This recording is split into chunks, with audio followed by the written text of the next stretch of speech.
si pueden ir, aquel que pueda, que ya estamos empezando la clase, puede abrir la pantalla para así podemos verlo. Y después se pueden ver en la facultad como integrantes de este curso en el momento en que suba la clase, si es que la subimos, espero subirla, ¿por qué no? Bueno, chicos, buen día. Resumiendo entonces Buen lo que día. dimos en la primera clase, que es el tema vinculado con el concepto de administración y el concepto de organizaciones, nosotros tenemos una definición de administración y de organizaciones que, bueno, que es una más entre todas las que se plantean, pero es obligatorio plantearlo, decirlo.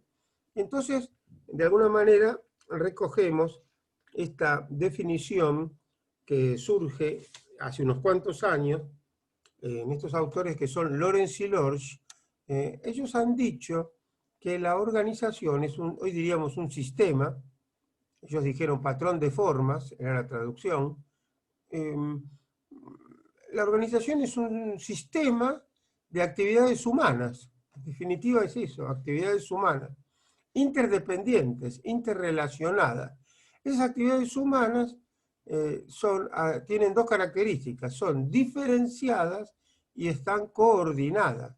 Cuando decimos diferenciación, quiere decir que las actividades de la gente que actúa en la organización son diferentes, pero son diferentes en muchas variables, en muchos ejes, pero dos ejes que se plantean y fuertes son en lo que hace a la división del trabajo, es decir, a las tareas que realizan diferentes personas que actúan en esa organización, y por otro lado, son diferentes en cuanto a la fuerza, en cuanto a la capacidad para la toma de decisiones, la capacidad, la autoridad, el poder, la influencia que pueden llevar adelante las personas y la libertad que tengan con respecto a su propia decisión. Entonces, y el efecto que esa decisión repercute o impacta, el efecto que tiene en la conducta de la organización. Entonces son actividades humanas diferenciadas, pero a la vez un factor muy importante que hay que tener en cuenta, que no es menor, no que no es menor, que es fundamental, es la coordinación. O sea, son diferenciadas, pero son coordinadas. Repito entonces, conjunto de actividades humanas interdependientes, diferenciadas y coordinadas. Esta diferenciación tiene que ver con la descentralización y con la departamentalización, pero se plantea el para qué, con el objeto de llevar adelante interacciones con el medio, o sea, está orientada a demandas del ambiente, del medio, y estas interacciones no son aleatorias, sino que tienen un plan, son interacciones planeadas con el medio, entonces dentro de un determinado esquema, es decir, una palabra, la organización es una herramienta de la gente, de las personas, para interactuar con el medio. Ese sería básicamente el concepto de la organización. Que no vale como concepto. Lo importante es actuar en ellas. Pero fíjense que la organización, como tal, y así en diversos estadios y con diversas posibilidades, no es algo que nosotros tomemos como actor social nuevo. No. Digamos, un actor social eh, es, digamos, un actor social que con fuerza es nuevo. Es al revés de lo que acabé de decir. Es decir, las organizaciones desde siempre han existido, pero como actores sociales, la organización que prevalecía era la del más fuerte. Es decir, teníamos las ciudades griegas, teníamos, en Edad Media teníamos el tema de los señores feudales, los reyes, no había organización. Es decir, había familias y las familias dependían y estaban ordenadas, hablamos de la Edad Media, a a la tierra. Entonces el señor feudal tenía la tierra y las familias que había en la tierra. Y era dueño de la tierra con la familia, que eran los siervos de la gleba. Estamos hablando de hace 600, 700 años en Europa.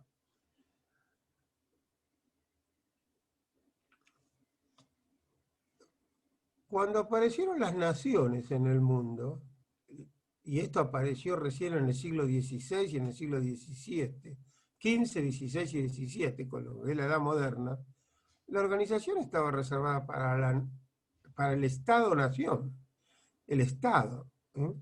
Entonces, esa era la organización, el Estado.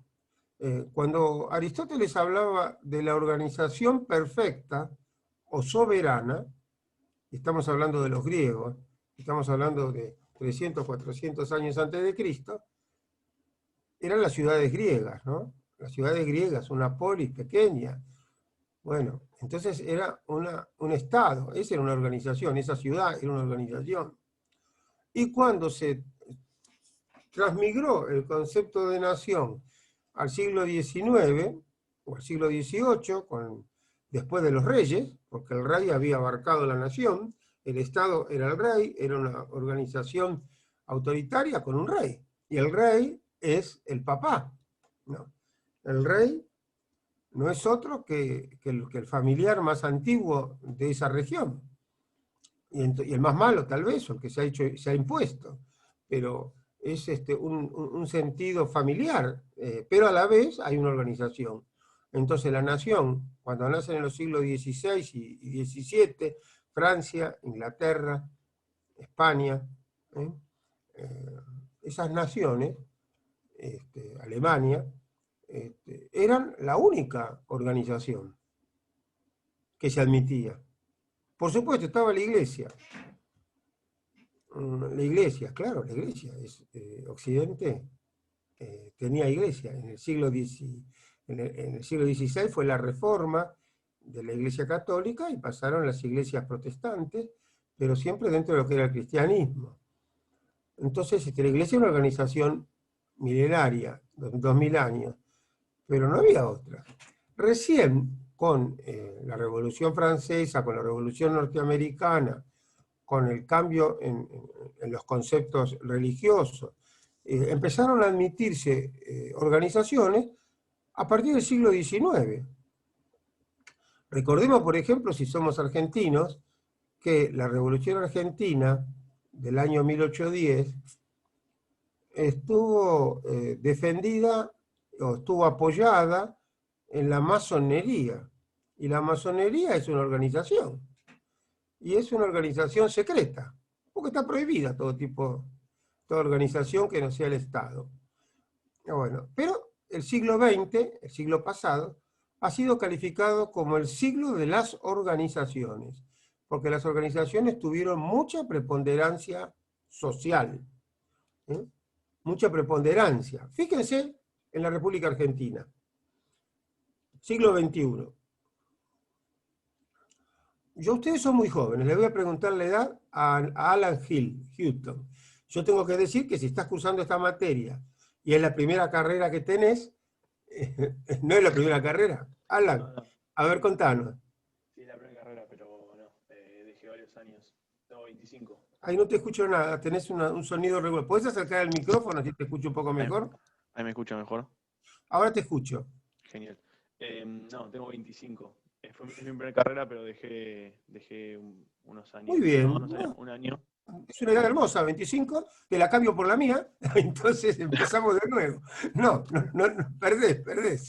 Pero bueno, te quiero decir que, bueno, pero te cuento lo siguiente. Entonces, a lo mejor tenés idea de un empleo, vos trabajás seguramente o no trabajás. Sí, trabajo. Está bien, te cuento que yo, como estudié algo, me costó en mi época estudiar, era muy exigente, creo que empecé a trabajar, mi primer trabajo fue Pricewaterhouse. Miento, mi primer trabajo fue hacer el servicio militar, que estuve 8 meses y 20 días en el servicio militar. Pero después de ahí empecé a trabajar, una vez que me recibí, en Pricewaterhouse. Y luego seguí con otras actividades. Pero quería decirte, un empleador, el que está registrado como empleador en ANSES, vamos a hablar de ANSES. ¿Todos saben qué es ANSES? Vamos a preguntar a alguien que esté escondido, ¿sí? Vemos si está despierto o no. Por ejemplo, Delfina Domínguez, ¿está despierta o está durmiendo? ¿O se fue a tomar mate? Hola. ¿Qué es la ANSES, Delfina? Buen día de nuevo.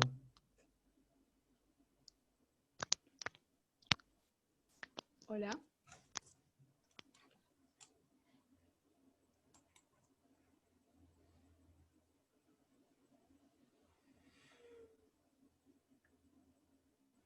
A ver, paré la grabación, un minuto, paro la grabación. Bueno, yendo al ANSES entonces, chicos, les decía que la ANSES es una organización que se creó en su momento con la idea de, bueno, se cambió el nombre, ¿no? Porque las cajas de jubilación existían desde hace muchos años, en todo el siglo XX estuvieron las cajas de jubilación bancarias, el que era bancario tenía una jubilación asegurada cuando fuera mayor, cuando cumpliera 50 años, que era cuando se consideraba que una persona tendría que dejar de trabajar y pasar a gozar de la vida, de lo que le quedaba de vida. Pero bueno, eso existía, vuelvo a repetir, por ejemplo, el Banco Nación tenía jubilación desde siempre, y el bancario se jubilaba y toda su vida vivía con una modesta jubilación, y lo mismo el Banco Provincia y otros bancos. Pero bueno, desde el año 45-46 se generalizó, y en el año 2001, en el siglo XXI, han aparecido las jubilaciones sin aporte.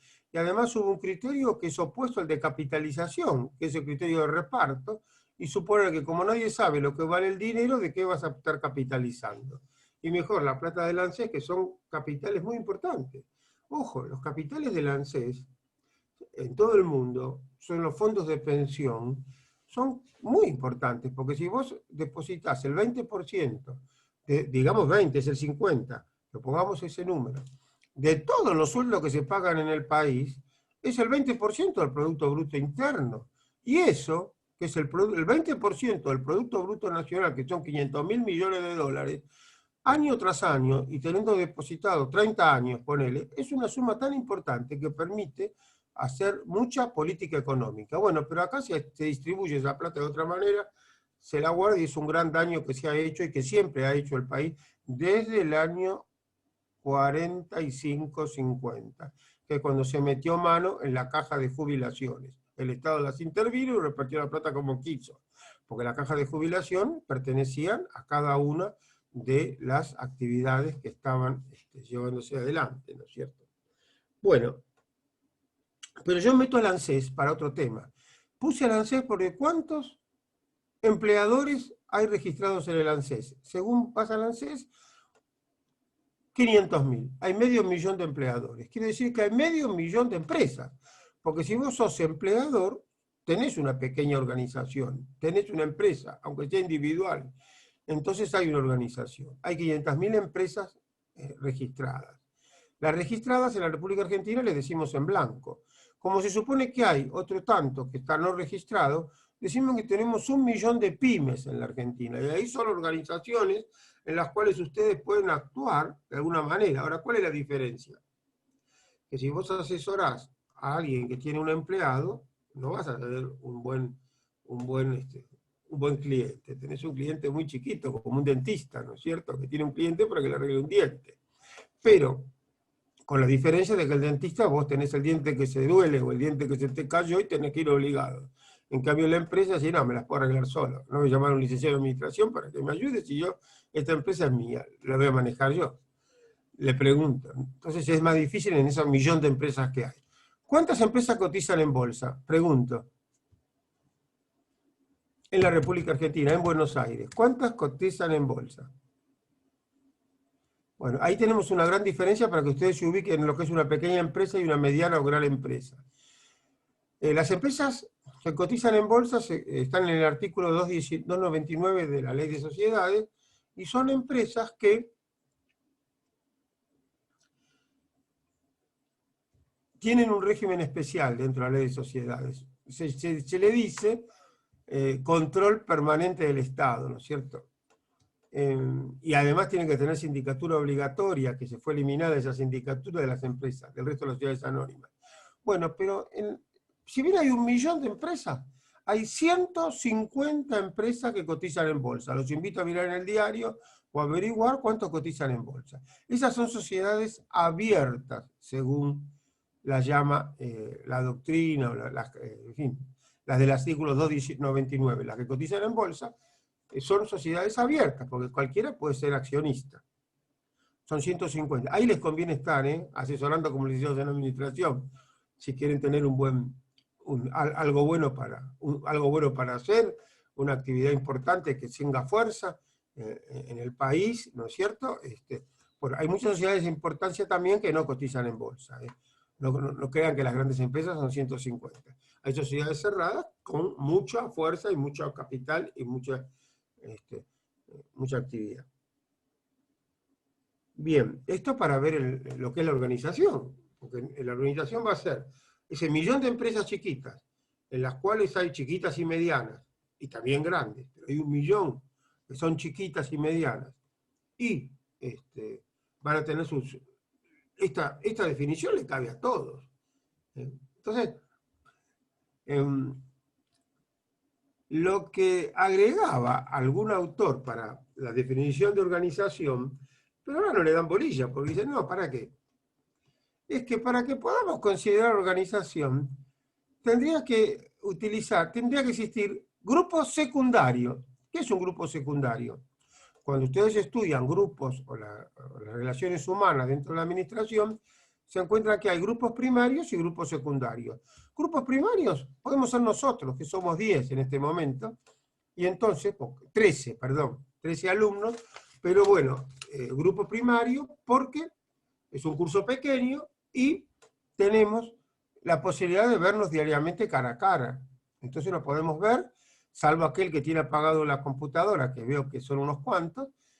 Por ejemplo, a Lautaro, a Martina, a Alan, a Natalia, la estoy viendo y ya me están viendo. Si bien me ven la cara nada más, suponemos que estamos acá y podemos responder.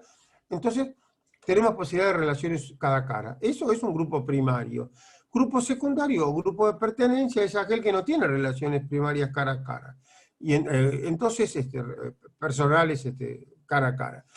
Entonces, en el caso nuestro, podríamos decir que un grupo secundario es toda la cátedra de Administración General, porque jamás han visto algún titular de cátedra, salvo en el curso en el que el titular está dando la clase, ¿no es cierto? O la facultad, porque nunca ven a los... ¿Cuántos alumnos tenemos en la facultad? En su momento eran un montón, eran como 20.000 o 30.000 solo en nuestra facultad, pero ahora dejamos de ser la facultad más poblada. Parece que la más poblada es la de medicina, y no tiene poca influencia en esa población exagerada, que medicina es muy caro, digamos, el sistema de medicina, no tanto como odontología u otras tareas técnicas, pero tenés que tener hospital con enfermos y hospital con cadáveres para poder estudiar medicina. En cambio nosotros, como hay empresas, hay 1 millón de empresas en el ANSES, podemos tratar de estudiar las empresas un poquito desde lejos. Entonces, es muy cara una facultad de medicina, y como en todo el mundo es oneroso, hay que pagar la universidad. En Brasil hay universidad pública gratis, pero vale más cara que la privada, porque la universidad pública, que es de alta calidad en Brasil, pese en Brasil 5 veces lo que es la Argentina, en cantidad de gente. Bueno, entonces la universidad pública es gratuita, pero hay más de 1000 universidades privadas. Entonces, los ricos van a la universidad gratuita porque es difícil entrar. Muy difícil porque es muy exigente y hay cupo. Como hay cupo, como los profesores no somos infinitos, somos finitos, entonces hay cupo. Y ese cupo hace que hay que dar examen de ingreso. El examen de ingreso es muy exigente, hay que capacitarse bien para poder estar bien calificado. Y como cuando terminas el secundario hay un examen de nivelación nacional, entonces aquellos que están mejor en esos exámenes nacionales de conocimiento son los que pueden acceder a la universidad pública, con lo cual la capacidad, lo que se puede hacer en la universidad es mejor. Es distinto que lo que hacemos en Argentina, que tenemos una universidad pública muy grande, entran todos, hay capacidad para todos, pero en el grado se profundiza menos. Hay algo así como una difusión de cultura. Bueno, pero ese es un grupo de referencia, un grupo secundario. Entonces se dice que la organización, más que nada, en estos autores, está orientada a estos grupos secundarios. Es decir, son estos grupos secundarios. Además, son pequeñas organizaciones cuyas técnicas de administración son diferenciadas con respecto a las técnicas de administración de las grandes organizaciones. Por eso se va a ver de alguna u otra manera, en la segunda parte de la materia y en otras materias posteriores, van a ver cómo se lleva adelante de forma diferente, cuáles son las características propias de los distintos tipos de organizaciones. Y cómo se diferencia de lo que es una gran organización y una mediana organización. ¿Qué es la administración? La administración tendríamos que definirla básicamente para no entrar en, ya lo dijo el profesor en la clase anterior, lo vamos a seguir diciendo. Se ha dicho que es el estudio de la organización y de los procesos de toma de decisiones dentro de la organización para la optimización o el mejor logro de las metas y de los cometidos que llevan adelante estas organizaciones. Quiere decir entonces que administrar implica servir, implica llevar adelante una actividad tendiente a que la organización cumpla con esa demanda social. Repito, la definición de organizaciones que habíamos dado como conjunto de actividades humanas interrelacionadas, encontramos que existe, por un lado, la gente, y por otro lado, la sociedad, el ambiente, la demanda. Entonces, según el tipo de organización y cuál es el objeto, ¿no? Entonces, si decimos una sociedad sin fines de lucro, hablamos de una comunidad, hablamos de un ambiente, si hablamos de una organización dentro de lo que es un sistema, digamos, de corte de libertad individual, llamado capitalismo o capitalismo social, según en la medida que pueda actuar, vamos a hablar de un mercado. Y el mercado implica que haya necesidades y poder de compra.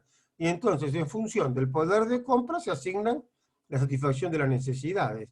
Ese sería entonces el objeto o el ambiente propio de una organización económica con fines de lucro. Hay otras organizaciones que no son económicas, que no son utilitarias, que buscan el lucro. Podríamos decir organizaciones, llamémosle represivas, o organizaciones autoritarias, como puede ser una cárcel, y podríamos hablar también de organizaciones que han sido llamadas normativas, en las cuales uno está a gusto, como podría ser esta facultad. Suponemos que es normativa, nadie está obligado a llevar a cursar, sino que lo hace porque quiere progresar, porque quiere capacitarse. Entonces, o un club, son organizaciones que existen y tienen otros parámetros que no son el parámetro económico. Bueno, dicho todo esto, el tema de la clase de hoy es plantearnos cómo entender a la organización como desde el punto de vista de una facultad de ciencias económicas. Yo dejé en el campus, porque ustedes tienen en el campus todos los archivos que hemos subido el cuatrimestre pasado. Están ahí. Entonces hay un archivo que es la Administración, Ciencia, Técnica, Arte. Les pido que lo lean, es muy breve. Ahora lo voy a repasar y les voy a dar algún concepto sobre ese tema de la administración como ciencia, como técnica y como arte.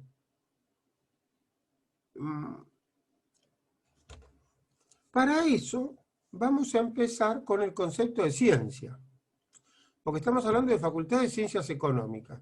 Entonces esta yo diría que es la clase más aburrida que les va a tocar, pero les voy a pedir que haya un pequeño intercambio. A ver, le preguntamos a Florencia, a ver si está presente, Florencia Marconi, ¿la tenemos a Floppy? ¿Florencia?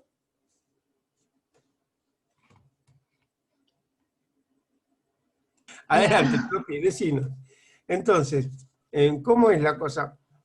¿Qué te parece a vos que es una organización?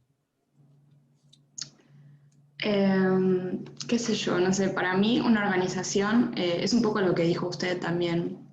Es como coordinar correctamente a las personas en el trabajo específico que tiene cada uno. Y es como, no es solo el conjunto de las partes, sino cómo organizar y hacer que todo eso funcione de forma armoniosa, con un objetivo. Bien, bien. Vos ubicate nada más que como la parte formal, y entonces, desde el punto de vista formal, normalmente son sociedades, las organizaciones.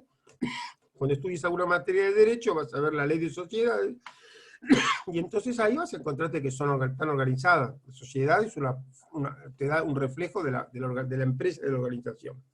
Y ciencia, y te pego de nuevo con ciencia. ¿Qué opinas que es la ciencia?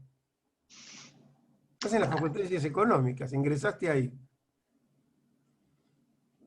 No sé exactamente ciencia, Cuando se como reciben, le van a el decir, estudio.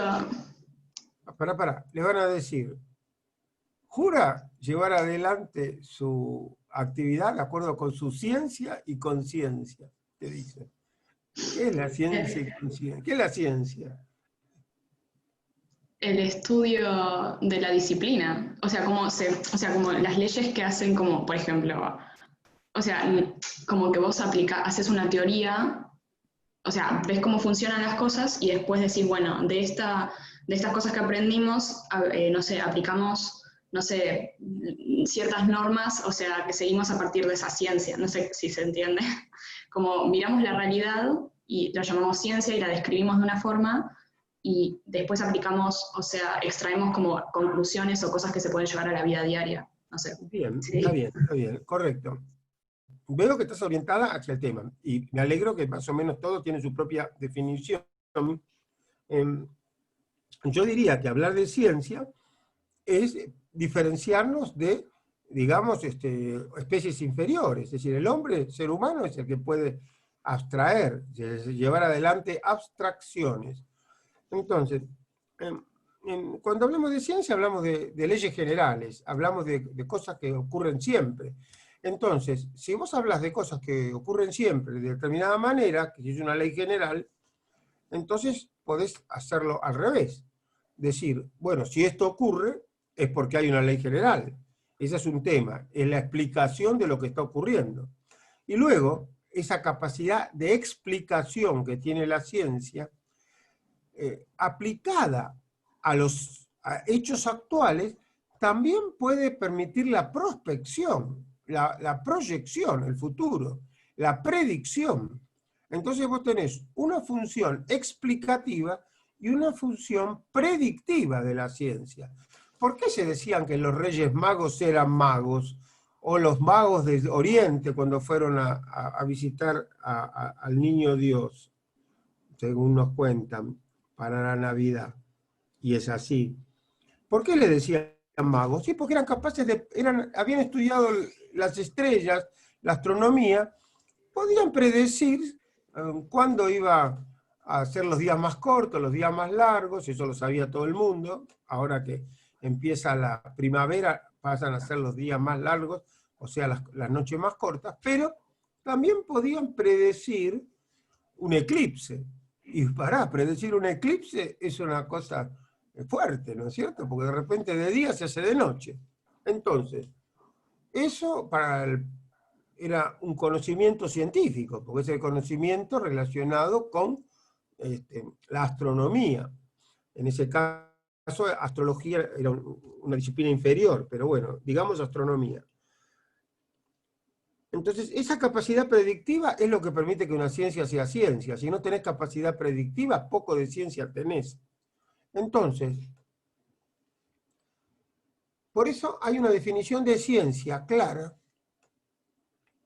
que tiene, vuelvo a repetir, 2.400, 2.500 años, y la vamos a mencionar ahora y está en ese material, pero si pueden escribirla mejor, dado que no les cuesta mucho, no es larga, dice así. La ciencia es conocimiento, antes que nada la palabra conocimiento, universal y necesario. O sea, que es un conocimiento que es universal y es necesario. Y que aprehende, llega a la esencia de las cosas y las explica por sus causas. Entonces ahora lo digo todo junto. Es un conocimiento universal y necesario que aprehende la esencia de las cosas y las explica por sus causas. Esta definición de ciencia es una definición antigua. Es una definición de Aristóteles. Es una definición que en la Edad Media también se tomó. Y es una definición que llegó hasta nuestros días, un poco pisoteada, porque en el siglo XIX se le pegó fuerte, y ahora vamos al segundo concepto. Pero vamos a profundizar primero esta definición que tuvo 2000, 2500 años, fuerte de ciencia. Conocimiento universal y necesario, es decir, un conocimiento que tiene lo que se llama el cuantificador universal, en todos los casos, en todos los casos. Eso quiere decir universal. Eso pasa en todos los casos. Y después dice que es necesario que pase así. O sea, las cosas tienen que ser así y no de otra manera. Eso es que es necesario.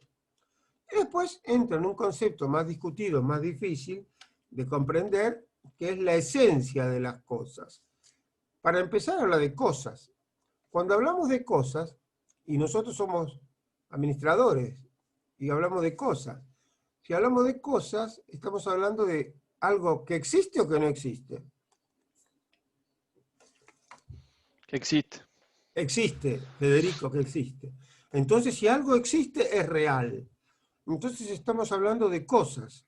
Entonces la ciencia se refiere a las cosas, pero no a las cosas individuales. Por ejemplo, una mesa. Entonces, sino que se refiere a todas las mesas. ¿O qué es lo esencial para que una... Esencial, qué palabra que tenemos ahora. Que solo los que somos esenciales podemos circular. Bueno, ahí tienen como las palabras van cambiando de significado, ¿no? O las aplicamos incorrectamente. Pero bueno, la esencia de las cosas en el sentido originario significa, en el sentido lo que hace que una mesa sea mesa. ¿Por qué la mesa tiene esta altura? ¿Por qué? Y porque los seres humanos tenemos esta altura. Las chicas un poco menos, los chicos un poco más, pero la mesa nos sirve para todos. Entonces, esa es la esencia de una mesa, que te sirva para ciertas cosas que sirve una mesa. Y las explica por sus causas. La explica. Y después, si la explica por sus causas, tiene capacidad de predicción. Ahora, ¿qué pasa? Este es el concepto de ciencia. Le damos 4 postulados. Vamos a mencionar 4 postulados que está cumpliendo este concepto de ciencia.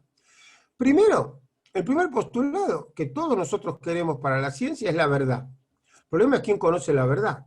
Pero se supone que el valor de la universidad es la verdad. Por eso ustedes están en una facultad de ciencias económicas, una facultad de ciencias médicas, una facultad de ciencias sociales, una facultad, etc. Generalmente se pone la palabra ciencia, ¿o no? Entonces, pero la ciencia y la verdad es la base de la universidad. Entonces, un valor a defender la universidad es la verdad. Entonces, la ciencia debe ser verdadera. Nadie discute eso al día de hoy. Hoy, el 7 de septiembre de 2020, en pleno aislamiento preventivo social obligatorio, APSO, seguimos diciendo que la ciencia debe ser verdadera. Ahora, ¿qué es la verdad? Es el tema que se discute. Pero la ciencia es verdadera. El segundo postulado es el postulado de realidad. Es decir, que la ciencia se ocupa de lo que existe, no de lo que no existe. No quiere decir que vos lo veas o no lo veas. Casualmente ahora se habla del coronavirus y nadie lo vio. Nadie vio un coronavirus. Entonces que digan, como decía Perón, nadie vio un dólar. ¿Para qué me hablan del dólar? ¿Quién vio un dólar? Solamente los ricos. Entonces no existe el dólar. Acá tampoco. Nadie vio el coronavirus, no existe coronavirus. Otro pequeño detalle. Pero la ciencia se ocupa de lo que existe. de lo que es, de la realidad. Y después tendríamos el tercer postulado, que es el postulado de deductividad. ¿Qué significa el postulado de deductividad? Ustedes conocen la palabra deductividad y la ciencia dice que si una ley científica, un postulado, una oración, digamos, con valor científico, pertenece a la ciencia, cualquier consecuencia lógica también va a pertenecer a la ciencia. O sea, habla de que las consecuencias lógicas, lo que se deduce lógicamente de un postulado científico, también es ciencia. Postulado de deductividad. Y por último, se habla de evidencia, y es la base de la ciencia, la evidencia. Entonces, el primer postulado de evidencia está con respecto a los términos. Los términos, podríamos decir, palabras.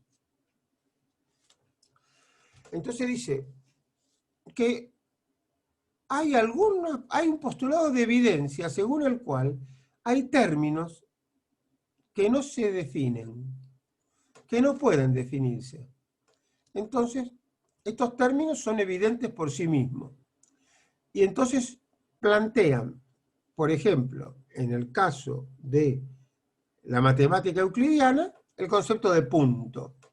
Punto no puede ser definido. Pero todos sabemos, o tenemos idea evidente por sí misma, se dice, de lo que es un punto. Y luego se habla de los demás términos, mencionando que se aplica el postulado de deductividad en base a estos primeros términos evidentes por sí mismos. Y entonces encontramos que una recta puede definirse como un conjunto infinito de puntos ordenado de cierta manera, y entonces se define en función de los puntos. Los demás términos del lenguaje científico se definen en función de estos términos primeros que no pueden ser definidos, que son evidentes por sí mismos.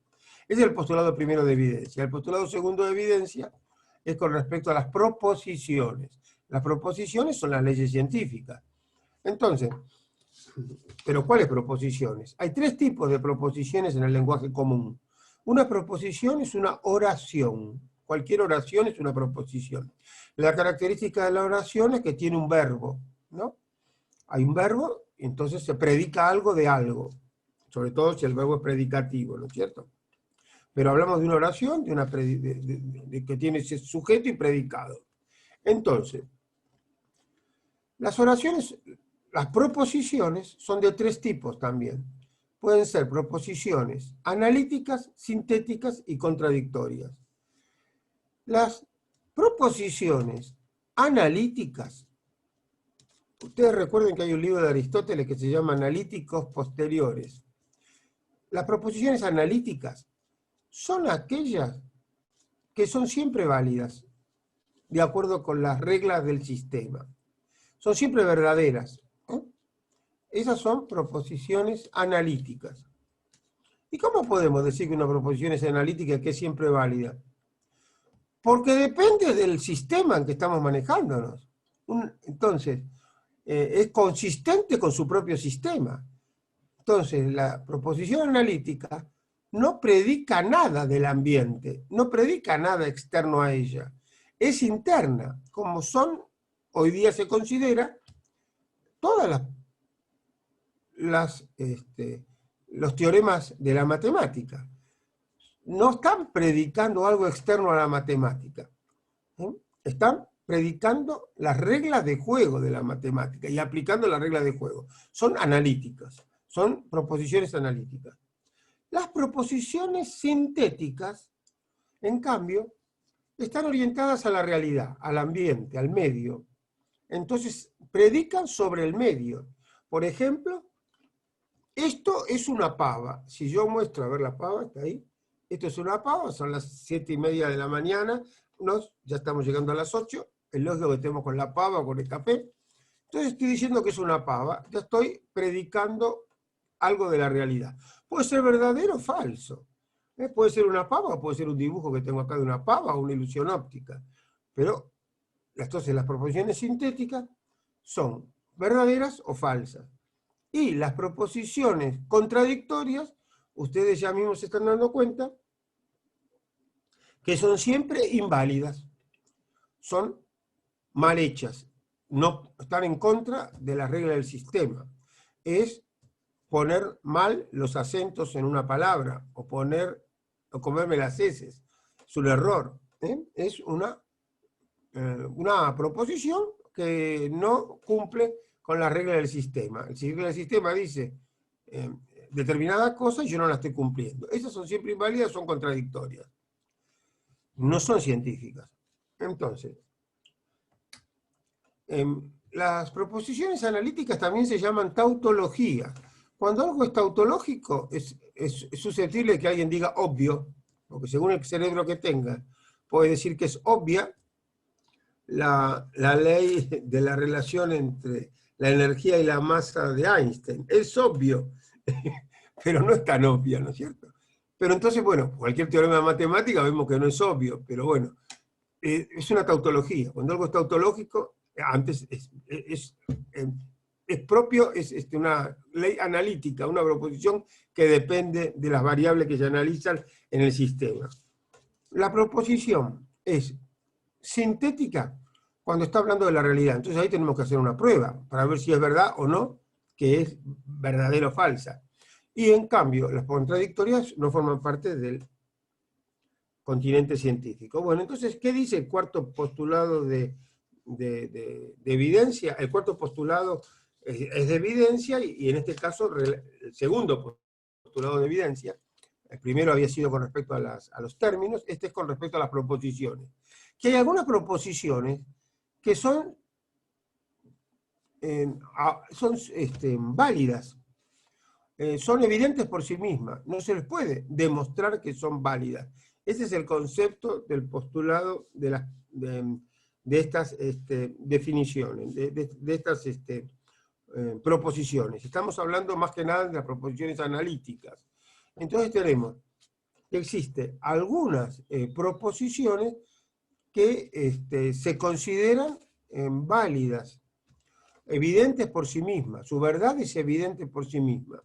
No puede probarse. Y la verdad de todas las demás proposiciones se prueba a través de la aplicación del método de deductividad, del postulado de deductividad, sobre las proposiciones que no pueden probarse.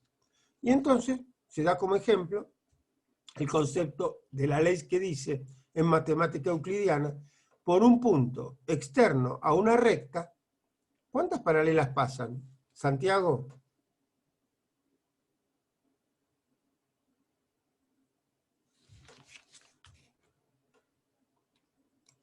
Bueno, no quiero asustarlos, porque Euclides, nosotros lo consideramos superado, pero para considerarlo superado de Euclides, tratemos de ver muy bien algo de lo que decía. ¿Alguien tiene la respuesta? Te respondió Santiago ahí en el chat, te dijo que era infinito. ¿Me respondió? Yo no lo vi. Está arriba, dice infinitas, arriba. A ver, no lo veo. Ah, yo no lo veo, qué suerte que me ayudan. A ver. Bueno, yo no lo tengo. Bueno, no lo tengo. ¿No? ¿Ustedes vieron? ¿Vos qué palabra viste, querido? Infinitas. Bueno, infinitas. Y te puso ahí infinitas. Ah, yo no lo tengo. Bueno, es un poco cómo están las comunicaciones. Bueno, de cualquier manera, ¿qué opinan ustedes de la palabra infinita? ¿Cuántas rectas pasan por un punto externo a una recta? ¿Cuántas paralelas? Por un punto. El punto, recuerden que es un infinitésimo. El punto no existe. El punto lo marcamos con una cruz, porque si pongo un puntito es un redondelito. Entonces el punto es una creación de la abstracción humana. El punto en sí es, vuelvo a repetir, un infinitésimo. Podemos hacerlo tan chiquito como queremos el punto. Es lo más chiquito que hay. No, chicos. Nadie contesta esta pregunta. Miren que Euclides se la hizo hace 2300, 2400, 2500 años, y la contestó. Y por eso es la base, ¿no? Es un postulado, creo que es el quinto postulado de la matemática euclidiana. por un punto externo a una recta, pasa una sola recta que no la corta. ¿Mm?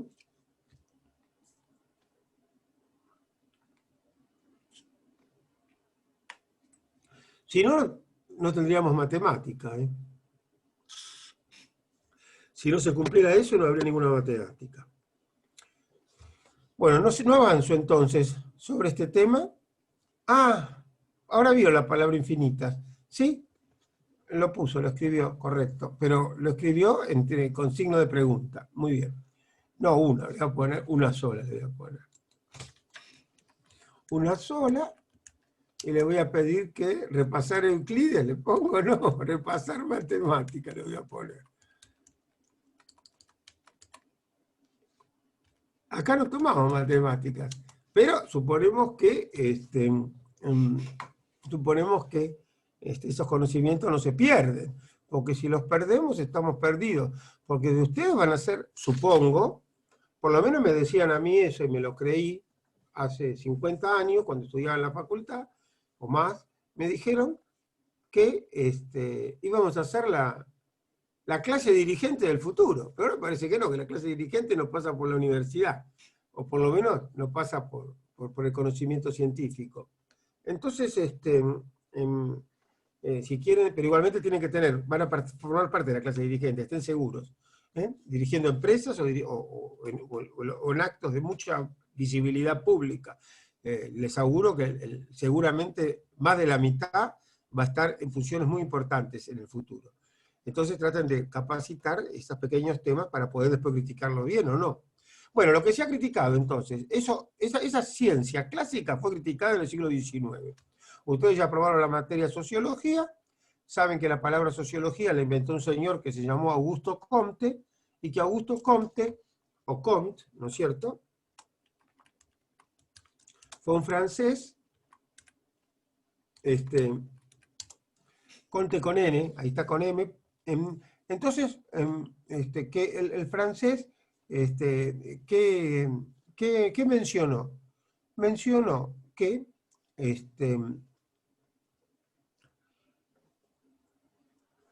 no es necesario vincularse con, digamos, las disciplinas superiores, con la filosofía. Habría que cortar un poquito el esquema de la filosofía e ir directamente a la ciencia. Y eso se llama enfoque positivista, ir a la realidad. ¿Por qué? Porque lo que se planteaba en la idea clásica de ciencia es que el ser humano tiene libertad. Entonces, las acciones humanas las desarrolla en un ámbito de libertad, de discrecionalidad personal. En la toma de decisiones, podemos llegar a decir. Y entonces, esa acción humana, esa actividad humana, puede ser éticamente positiva o éticamente negativa. Y se plantea de que la ética es muy importante en la edad clásica, digamos en los clásicos, en los griegos y en la Edad Media, y hasta la Revolución Francesa. ¿Por qué es tan importante la ética? Por cuanto se menciona que es importante el efecto social de la conducta humana. Entonces, por ejemplo, se menciona como un factor importante la equidad, la justicia. Y dice, la justicia es importante. Tenemos que actuar con equidad. No tenemos que hacer mal al prójimo, por ejemplo. Hacer mal no es algo correcto. Entonces, ponen, por ejemplo, un barco pirata. Y dice, el barco pirata, ¿qué hace un barco pirata? Va a robar al mar Mediterráneo. Y roba lo que hay. Si hay mujeres, las roba y se las lleva para los árabes. Si hay plata, la roba y después la utiliza. Entonces, roba. ¿Pero qué pasa? Dice, dentro del barco pirata, si la organización quiere subsistir, tiene que haber equidad, tiene que haber justicia. Porque si se roban entre ellos, ese país, ese barco no existe, ese barco se hunde.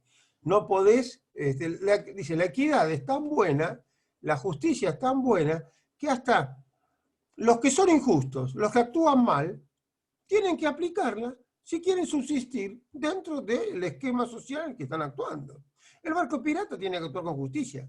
Por eso, los piratas del Caribe tenían la isla contadora, donde iban a contar el oro, guardaban los tesoros y los distribuían, tanto para el capitán y tanto para cada uno de los piratas, de acuerdo con un determinado criterio. Entonces tiene que haber un reparto con cierta equidad para que funcione la cosa. Bueno, ese era el tema de la defensa. Pero bueno, hoy día se olvidó, porque si vos planteás de la actividad humana tiene una función ética, la ciencia es la ética. Y entonces no hay más ciencia. Pero entonces ahora lo que dijo Augusto Comte es que podemos estudiarlo dejando aparte la ética, o lo que se dice de otra manera, los juicios de valor. Entonces no hagamos juicio de valor, ¿eh? Y entonces, sin juicio de valor, estudiamos la realidad. Y así nació la sociología, palabra inventada por Augusto Comte, que es el estudio de la sociedad, el estudio de los seres humanos en sociedad. Porque ya no estudiamos lo que es éticamente correcto, sino que estudiamos lo que está pasando. Lo que pasa, estudiamos. Tiene un efecto para el ser humano que es negativo, que es el efecto mostrar, mostrar, mostrar. Lo que se muestra se quiere, si es bueno. Entonces, cuando vos mostrás cosas, aun cuando no sean buenas, las querés. Y entonces uno muestra cosas incorrectas, y entonces hay gente que se va a acercar a estas cosas incorrectas. Pero ya está, eso ya pasó, eso es del siglo XIX, estamos en el XXI, pasaron 200 años de Augusto Comte. Entonces, uno actúa en la ciencia sin evaluar los factores, juicio de valor. Entonces estudia temas sociológicos y así van modificándose. Y entonces hoy día se habla de ciencias sociales y ciencias físicas o ciencias naturales. Entonces, en cuanto aparece el ser humano en el medio, con su capacidad de cambiar la historia o de tener historia, o ustedes agarran los biguá, por ejemplo, que van como estuve ayer en la costanera, y están nadando y pescando por abajo del agua, y leo que son 1200 los casales que hay de biguá en la costa argentina. 1200 familias de biguá. Pero se ven los biguá. Entonces, pero siempre hacen lo mismo los biguá. En cambio, el ser humano tiene historia, cambia, va cambiando. Entonces, todo eso tiene efecto. Bueno, las ciencias sociales. Entonces, dentro de las ciencias sociales tenemos las ciencias de diverso tipo, y entre ellas podemos decir eventualmente que está la economía o que está la administración. Bueno, vamos a ver el tema brevemente diciendo lo siguiente para cerrar.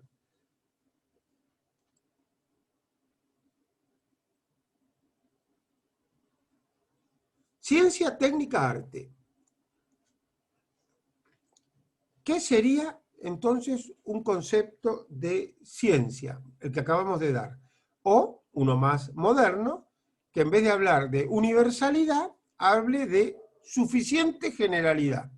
Entonces hoy día se plantea que cualquier estudio científico lo es en la medida en que lo que se estudia aplica el método científico. Y el método científico implica 3 o 4 pasos. Un primer paso, que es definir de qué vamos a hablar, es decir, el sistema, cuáles son los elementos que lo conforman y cuáles son las relaciones. El segundo paso está dado por lo que llamamos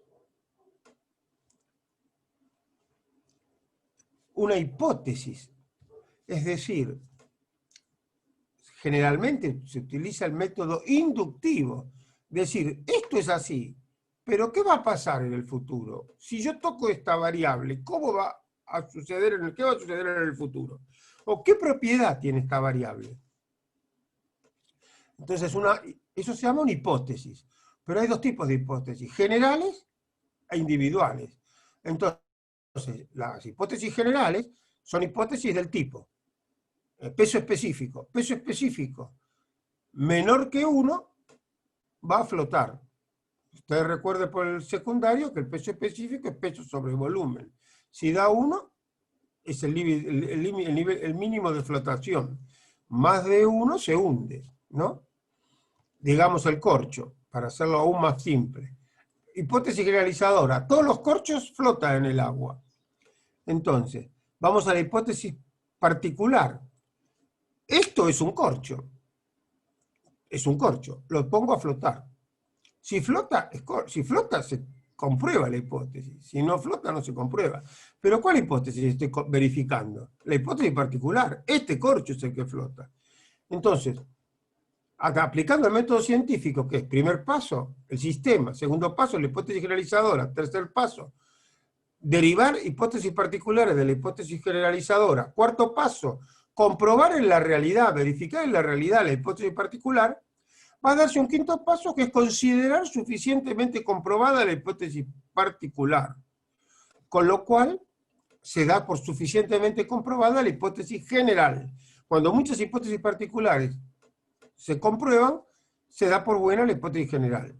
Y ese es el método científico, esa es la ciencia con la que nos manejamos. Es una ciencia un poco flexible, porque si mañana aparece un corcho que no flota, entonces hay que modificar la hipótesis generalizadora. Todos los corchos flotan menos aquel que tiene tal característica. Pero por ahora no encontramos. El peso sobre volumen es el factor que define la flotabilidad, pero en otros aspectos sí hay cambios. Entonces, ese sería el método científico. Y también lo aplicamos no solo a la ciencia física, como es el peso específico, sino a las ciencias sociales, a la conducta humana, con la variabilidad que tiene la conducta humana. Y eso entonces es el campo de actuación de la ciencia, en sentido moderno, y el concepto de ciencia. El concepto de ciencia es teórico. En cambio, el concepto de técnica es concreto, porque la técnica es la aplicación de la ciencia a la realidad. Entonces, es operar la realidad, es modificar la realidad. Ejemplo, hay una ciencia de la física, pero también hay un río, y yo quiero cruzar el río, y tengo que usar un barco, o voy a caballo, pero si pongo un puente, es más fácil cruzarlo. Entonces, hacer un puente es modificar la realidad.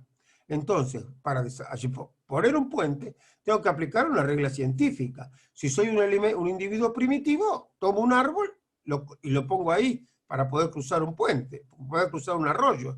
Pero el árbol tiene una dimensión, tiene que ser un arroyo muy chico, porque si es más grande, pónganse San Borombón, miren el puente que hay. Entonces, ese puente no es un árbol, hay que hacer un puente. Y el puente tiene que basarse en las leyes científicas para que no se venga abajo. Hay que poner el cemento, hay que poner una estructura, etcétera, etcétera. Y ahí necesitamos un ingeniero. Y entonces se hizo un puente, se modificó la realidad. Esa es técnica, modificar la realidad sobre base científica. Se aplica la ciencia para la técnica, pues se modifica la realidad. En cambio, el arte es lo que nos da gusto, es algo subjetivo. Como dijo Martina, no estoy peinada, ella quiere estar peinada para estar aún más linda, entonces eso es un arte. ¿Cómo se peina? No, es algo subjetivo, ¿no es cierto? No es algo que nosotros podamos dar una ciencia de cómo debe ser el peinado de una chica. Ustedes ven los que tienen el cuento de la Cenicienta, de su época, de hace unos cuantos años, cómo se usaba el peinado en las cortes en esa época, y cómo se ve distinto en las películas de Disney. Va variando la moda del peinado o la moda de la ropa. Entonces, eso es arte.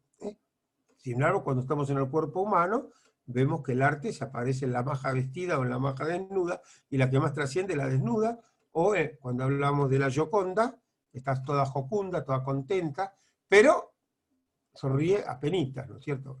Entonces, el rostro es lo que prevalece, que es un factor más general para nosotros que somos 7.500 millones de personas, todos tenemos un rostro, pero no usamos la ropa, las mujeres no usan la ropa de la Gioconda. Parecida, porque no varía mucho, pero varía. Bien, eso es arte. Entonces, lo que nosotros decimos normalmente, para darnos fuerza, ¿qué es la administración? Y ahí está en discusión. Por ejemplo, si tomamos lo que menciona un autor muy reconocido, como Mario Bunge, o Bunge, argentino que murió este año, hace menos de un año, en Canadá, con más de 100, profesor argentino que se tuvo que ir de la Argentina en el año 66. Ustedes saben que en el año 66 hubo la Revolución Argentina, que fue un golpe militar contra un gobierno democrático como era el del doctor Ilía, gobierno radical, y en el año 66 se intervino la universidad. Cuando se intervino la universidad, los profesores fueron cambiados, fueron dados de baja, y entonces estos profesores se fueron del país, muchos de ellos. En este caso, este profesor se fue a enseñar a la Universidad McGill en Canadá, en la ciudad de Montreal, y ahí murió hasta hace poco, porque seguía dando clases con más de 100 años.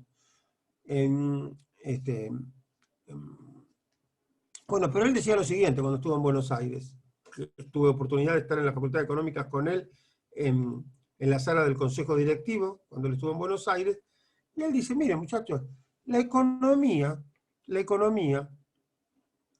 no es una ciencia. ¿Por qué no es una ciencia? No es una ciencia, dice la economía, porque fíjense, todos están de acuerdo en cuál es la mejor manera de producir. Para producir no hay discusión, todos saben cómo se produce. Ahí están ustedes, administradores, para ayudar, los ingenieros industriales también, cómo se produce. Pero no están de acuerdo en cómo distribuir.